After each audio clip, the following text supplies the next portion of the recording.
Bapa kami di surga, ada ketenangan ketika kami hidup di dalam Tuhan. Ada ketenangan ketika kami sungguh-sungguh dan dengan sangat yakin mengandalkan Tuhan di dalam segala hal. Dan ada ketenangan ketika kami kembali melihat bahwa Yesus Kristus sudah rela mengorbankan banyak hal, bahkan nyawanya sendiri, untuk menjamin keselamatan dan kebaikan bagi kami semua. Bersyukur memiliki Allah seperti Engkau, Allah yang senantiasa memberikan yang terbaik di dalam kehidupan kami menurut kehendak dan rencana Tuhan. Dan pagi ini Tuhan, kami juga mengucap syukur di akhir minggu, pada akhir tahun ini kami masih dapat berkumpul meskipun tidak selengkap biasanya. Namun kami yakin ada berkat Tuhan yang sempurna yang Tuhan sudah siapkan bagi kami semua. Baik yang hadir di tempat ini maupun yang menyaksikan video streaming, maupun mereka yang sedang bekerja atau beraktivitas sehingga tidak dapat bersama-sama dengan kami, baik dalam ruangan ini maupun di dalam ibadah secara streaming. Kami percaya berkat Tuhan melimpah atas kami semua. Terlebih ketika firman Tuhan ini Tuhan sampaikan kepada kami, biarlah menguatkan, menegur, dan mengubahkan kehidupan kami semakin hari semakin berkenan dan semakin hari semakin benar di hadapan Tuhan. Pakai hamba-Mu yang jauh dari sempurna ini Tuhan. Engkau yang maha sempurna, yang akan menyempurnakan segala sesuatunya. Jamah hati, jamah telinga, jamah pikiran, mata, dan semua yang ada dalam diri kami semua ini untuk sungguh-sungguh siap dengan penuh sukacita menyambut kebenaran firman-Mu ini. Di dalam nama-Mu Tuhan kami Yesus Kristus, Tuhan dan Juru Selamat kami yang hidup, kami berdoa dan mengucap syukur. Amin. Silakan duduk kembali. Shalom. Shalom. Sehat? Kesel? Tapi sukacita? Kudu sukacita tuh ya. Enggak Natal aja harus sukacita, apalagi mau menatal kan. Sukacitanya kudu melimpah-limpah kan gitu. Minggu terakhir di bulan Desember sekaligus minggu terakhir di tahun 2021. Mungkin ada yang sudah mengevaluasi kehidupan pribadi masing-masing maupun keluarganya. Atau mungkin juga rasa evaluasinan. Urip yang penting urip. Melaku garek melaku. Mana yang benar, Pak? Kalau untuk itu kebenarannya relatif, bergantung dari bagaimana kita bersikap. Karena ada banyak orang yang mengevaluasi apa yang sudah dikerjakannya sepanjang tahun sebelumnya, tapi pada akhirnya juga di tahun yang akan datang tidak mengerjakan apa-apa lagi pula. Lah terus gunanya evaluasi itu apa? Gitu. Ya kan? Wah, aku evaluasi sepanjang 2021 ketok aku ini terlalu keset berdoa, keset maca firman. Sibuk mengevaluasi, tidak hanya diri sendiri tapi sak keluarga dievaluasi. Bu Pak salahmu iki tahun iki. Ayo anak-anakku salahmu iki. Wong tuaku bahkan wong tuane dievaluasi. Tetapi ketika melangkah di tahun yang baru, makpluk enggak. Tidak ada perubahan apa-apa. Jadi mana yang benar? tentu yang benar adalah mau evaluasi ataupun tidak, yang penting di tahun yang baru nanti ada perubahan dalam kehidupan kita. Dimulai dari perubahan hati yang mempengaruhi perubahan sikap, dan ketika kita mengambil keputusan pun akan dipengaruhi oleh hal-hal itu. Karena Amsal pasal yang ke-23 seperti janji saya kemarin, Amsal 23 Amsal yang keempat ayat yang ke-23 maksud saya. Amsal 4 ayat 23. Ayat yang keempat firman Tuhan berkata, jagalah hatimu dengan segala kewaspadaan, karena dari situlah terpancar kehidupan. Sudah panjang lebar kemarin dijelaskan oleh Pak Batiar di jam doa. Bagi yang datang jam doa, yang enggak ya salah rak teko. Saya tidak akan mengulangi apa yang Pak Batiar sampaikan. Tetapi intinya firman Tuhan pagi ini dalam Amsal 4 ayat 23 menerangkan bahwa sikap, karakter, pola pikir, dan berbagai macam keputusan penting dalam hidup kita itu dipengaruhi oleh bagaimana hati kita. Sebab itu firman Tuhan tegaskan dan perintahkan supaya setiap kita menjaga hati kita dengan penuh kewaspadaan. Karena firman Tuhan di dalam ayat yang lain mengatakan bahwa hati ini sumber, pelita kehidupan. Bagaimana diri kita, siapa diri kita, apa yang kita pikirkan, apa yang kita lakukan dan katakan itu tercermin dari bagaimana hati kita. Makanya jagalah hatimu, kata firman Tuhan, dengan penuh kewaspadaan supaya hati kita tidak dipengaruhi oleh perasaan-perasaan yang negatif.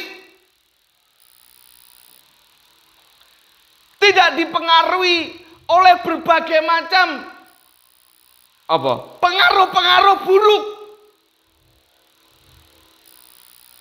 Kalau bahasa kasarnya itu gini. Hati yang busuk itu akhirnya memunculkan, menghasilkan perbuatan, pikiran, dan perkataan yang busuk juga. Bahasa kasar itu seperti itu, walaupun ada yang lebih kasar lagi.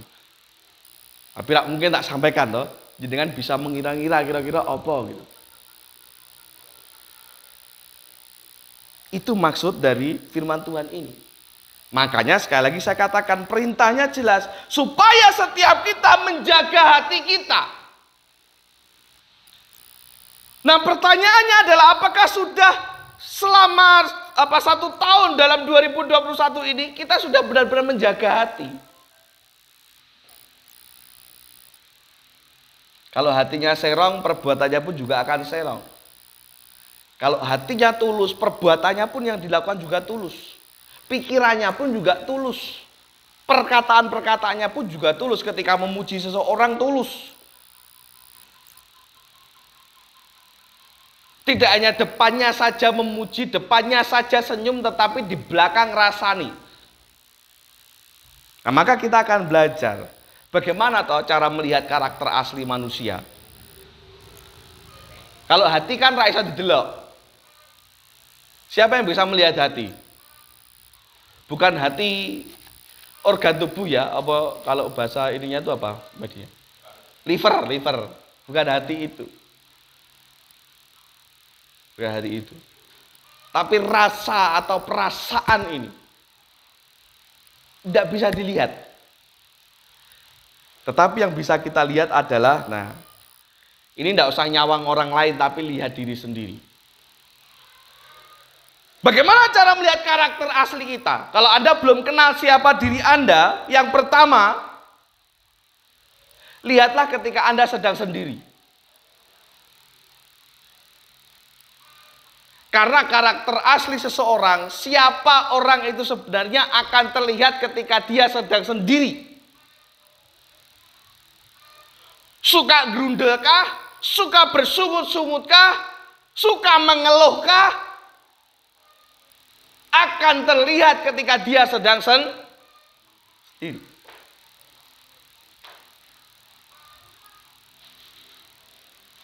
Bagaimana cara-cara kita atau orang-orang atau manusia-manusia melampiaskan, apakah itu hawa nafsunya, apakah itu emosinya akan terlihat ketika dia sedang seorang diri. Senyuman di wajah ini tidak menjamin bahwa karakter asli orang itu benar-benar baik ketika dia sedang sendiri. Maka kalau Anda suka nonton berita, siapa yang suka nonton berita? Selain Pak Repto tentunya. Walaupun kalah dengan Ikatan Cinta. Tapi dasarnya seneng nonton berita. Apa berita favorit Anda? Politik, bola, atau kriminal? Apapun itu? Corona? Bosen aku Pak nonton corona. Sebetulnya jaga awak, jaga diri lah gitu. Meh piye-piye luweh gitu loh daripada. Coba kalau Anda pernah mendengar berita-berita tentang tertangkapnya teroris, tertangkapnya seorang pembunuh, perampok plus pembunuhan gitu. Yang diwawancara adalah orang-orang sekitarnya gitu kan. Biasanya kan yang diwawancara itu loh. Pertanyaannya selalu template, selalu sama. Menurut Anda bagaimana si A ini kehidupan sehari-harinya? Dan jawabannya pun selalu sama, template. Selama ini baik-baik saja, kalau ketemu selalu nyapa, selalu senyum, selalu ramah. Iya enggak? Kan enggak ada atau teroris yang ketika ketemu nyapa, "Hei, aku teroris," kan enggak ada. Pasti ramah. Aku pembunuh gitu. Ramah, murah senyum. Ternyata di belakang itu tanpa orang tahu, hatinya yang busuk menghasilkan perbuatan-perbuatan jahat yang tidak kalah busuk dari hatinya.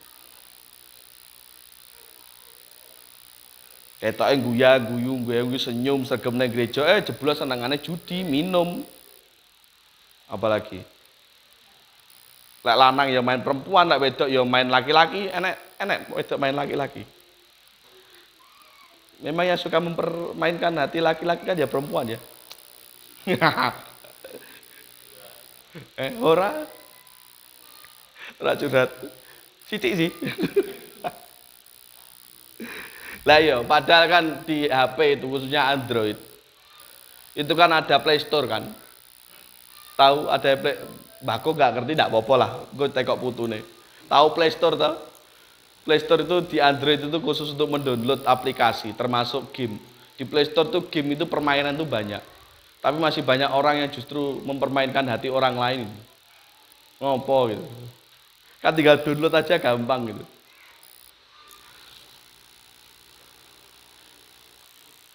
Ya kan? Senyuman di wajah, sikap yang ramah tidak menjamin seseorang baik pula, ramah pula, murah senyum pula ketika dia seorang diri. Ada banyak pikiran-pikiran jahat, perbuatan-perbuatan jahat yang dilakukan ketika dia sedang seorang diri. Nah, bagaimana dengan kita? Setidak-tidaknya sepanjang tahun ini, minimal apakah kita suka mengeluh ketika kita sedang sendiri? Minimal apakah kita sering kali marah ketika kita sedang sendiri?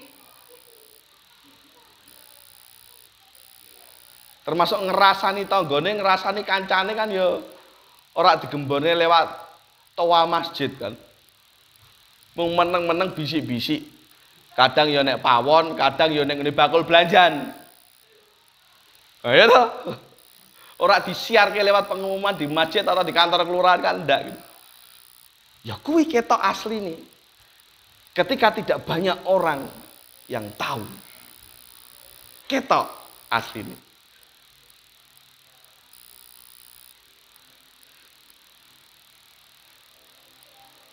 Itu yang pertama. Lalu yang kedua, mari kita lihat kesaksian dari banyak orang. Baik tentang orang lain atau tentang diri kita. Saya pernah bilang gini.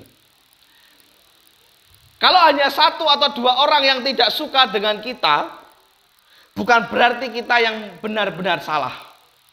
Bisa jadi orang itu yang bermasalah. Tetapi ketika banyak orang yang memberi kesaksian tidak suka dengan apa yang kita lakukan, kita harus introspeksi diri. Ojo ngeyel bener. Ya itu tadi kita ramah, kita murah senyum. Tetapi di lingkungan yang terkecil, taruhlah di dalam keluarga atau rumah tangga, semuanya memberi kesaksian. Bapakku, ibuku, anakku, iki elek. Berapa banyak orang, entah suami, entah istri, entah orang tua siapapun, yang sepertinya baik, bahkan yang kalau orang Kristen pun sepertinya sregep nang gereja, sregep pelayanan, tetapi tanpa orang tahu, jika anak-anak istri atau suaminya memberi kesaksian, mengalami banyak luka batin dan trauma yang mendalam. Walaupun ketoke orangnya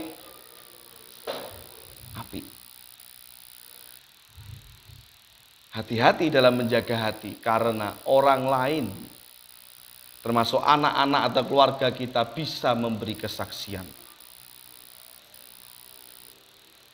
Ini misalkan Rizky lagi wajahnya kok tertekan ki. Padahal Pak Eko ketoknya meneng, oh mesti nek omah senengane nyiksa anak. Karena terlihat iki, tertekan loh kayak ngono lho. Usrek bae tertekan ket mau. Tertekan karo bapakmu apa tertekan suwimen kok berak rampung-rampung ngono ya. Nah, hati-hati. Tanpa kita tahu, orang lain akan memberi kesaksian tentang siapa diri kita. Karena baik atau tidaknya kita, orang lain yang melihat dan merasa, khususnya orang-orang yang ada di sekitar kita. Kalau Anda tanya Sifra, dia pasti kalau mau jujur dia akan jawab, saya orangnya galak. Pasti itu. Dia akan memberikan kesaksian tentang siapa saya ketika saya di rumah. Lek galak wae jenengan mungkin ya wis seru ya. Ketika saya akan tanya Vera, Dik, bapakmu itu piye? Bapakmu lah di rumah piye, Dik? Pasti dia akan jawab. Kalau dia mau jujur. Kalau baik dia akan katakan baik, kalau tidak dia akan katakan tidak, kalau mau jujur. Dan itu orang lain yang merasakan, Pak. Dan semua itu bermula dari hati. Nah, maka kalau kita tarik lagi ke depan, di tahun yang akan datang, banyak orang yang berbicara resolusi apa di tahun depan. Perubahan-perubahan apa, kegerakan-kegerakan apa di tahun yang akan datang, yang akan kamu perbuat. Saya mau besok bangun bisnis. Saya besok mau punya rumah 3 lagi. Ya itu terserah. Tapi kalau bagi saya, rasa muluk-muluk lah. Mulai dari kamu merubah hatimu saja. Karena saya percaya seperti kata firman Tuhan bahwa hati itu adalah pelita. Kalau hati kita itu baik, semuanya akan berjalan baik.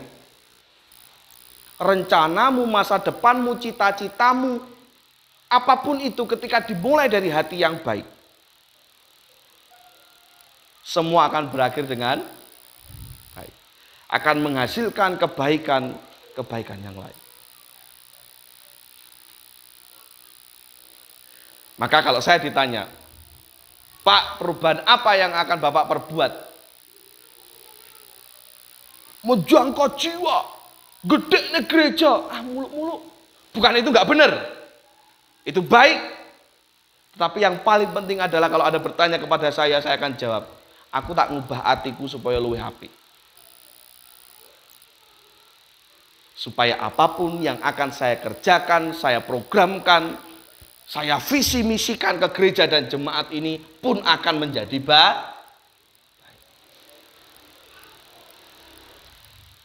Itu yang harus kita kerjakan. Simpel, sederhana, tetapi penuh dengan perjuangan. Namun demikian, apapun itu harus kita lakukan.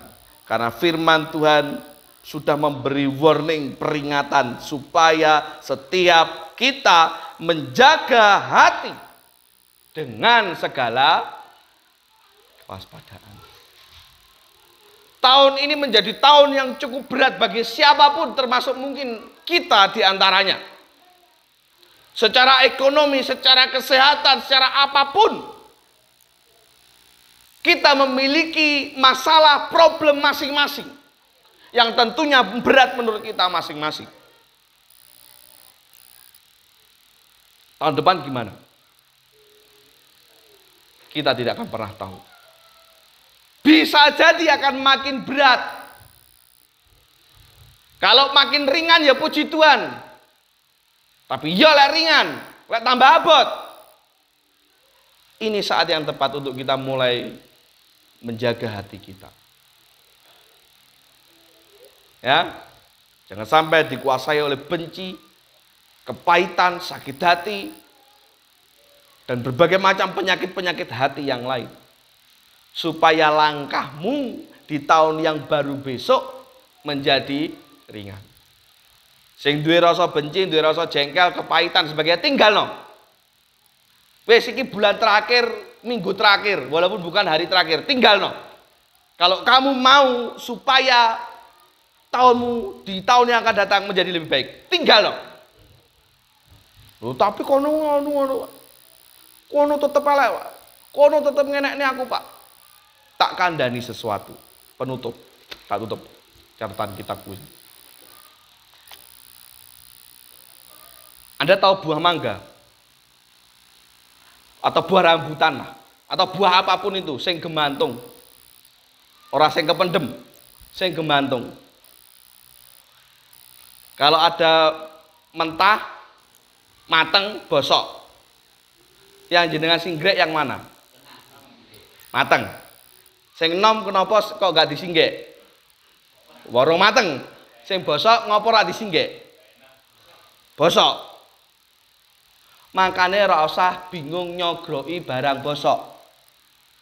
Jarke wae tiba-tiba dhewe. Artinya apa? Ndak usah terlalu sibuk ngurusi orang-orang yang berbuat busuk kepada kita. Jarke wae bakal tiba dhewe. Jaga hati kita supaya tidak terpengaruh oleh sesuatu yang busuk itu. Jaga hati kita supaya tidak terpengaruh ke dalam kepahitan-kepahitan, kebencian-kebencian. Jarke wae. Barang bosok ora perlu disinggrek, bakal tiba dhewe. Kalau kita nyinggrek barang bosok, kita ngrepoti awake dhewe. Ah mending sing matang-matang abang-abang itu. Ya toh Pak, lebih berguna.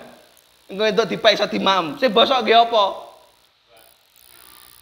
Mung jenengan wis nyenggrek-nyenggrek leren gua repot, Pak. Jarke tiba dhewe. Engko ana udan keterak banyu keli dhewe. Kok repot men gitu loh. Ya, apapun itu buahnya, wis ora usah ngurusi buah yang busuk. Ora usah disinggreki, tiba dhewe. Pun juga demikian halnya dengan hidup kita. Kalau Anda tidak mau kepahitan, kalau Anda tidak mau atau mau meninggalkan kebencian, jengkel dan sebagainya kepada siapapun orang di sekitar Anda, ora usah diurusi, ora usah bingung balas, ora usah bingung menjatuhkan. Seperti halnya buah yang busuk tadi bakal tiba dewi. Kok daripada makan hati ini awake dewi, melaku yorak dadi ora lancar. Setiap kita semua mau tahu tahun depan menjadi lebih lancar, lebih baik, mau lebih sukses toh. Rasa ngurusi buah bosok. Biar hati kita bersih. Biar langkah kita pun juga semakin ringan. Tinggal gitu. Ingat, jagalah hatimu dengan segala kewaspadaan. Ini menjadi berkat bagi kita, menguatkan kita dan mengubahkan kita. Dimulai dari hati kita. Tuhan memberkati, kita akan duduk kepala dan berdoa. Bapa kami surga, terima kasih. Berkat Tuhan pada pagi hari ini kembali menegur setiap kami untuk tetap dapat menjaga hati kami baik, bersih di hadapan Tuhan. Walau apapun yang terjadi di sekitar kami, walaupun mungkin saja banyak orang yang berusaha menjatuhkan, menyakiti hati kami, tetapi pagi ini Tuhan, kami mau memutuskan satu sikap hati bahwa kami tidak lagi mau peduli dengan mereka yang berusaha untuk membenci kami, menjatuhkan kami, atau segala macam situasi kondisi yang terjadi di dunia saat ini. Dampak yang berkepanjangan dari pandemi dan sebagainya. Pagi ini juga kami mau putuskan, kami tetap mau fokus kepada bagaimana caranya supaya hati kami tetap mengucap syukur dalam segala hal. Kami tidak mau menyalahkan banyak pihak. Kami tidak mau menyalahkan keadaan. Kami tidak mau menyalahkan diri kami sendiri, apalagi Tuhan. Dan biarlah Tuhan yang menguatkan hati kami tetap bersih, tetap berserah, dan bersyukur walau apapun yang terjadi. Kami tidak mau minta banyak hal untuk apa yang ingin kami dapatkan di tahun depan. Satu saja yang kami minta, jagalah dan mampukanlah kami untuk menjaga hati kami tetap bersih. Terima kasih Tuhan, tanpa Tuhan dan bukan siapa-siapa dan tidak dapat berbuat apa-apa. Dan dalam namamu Tuhan Yesus Kristus, Tuhan dan Juru Selamat kami, hidup kami berdoa dan mengucap syukur. Amin.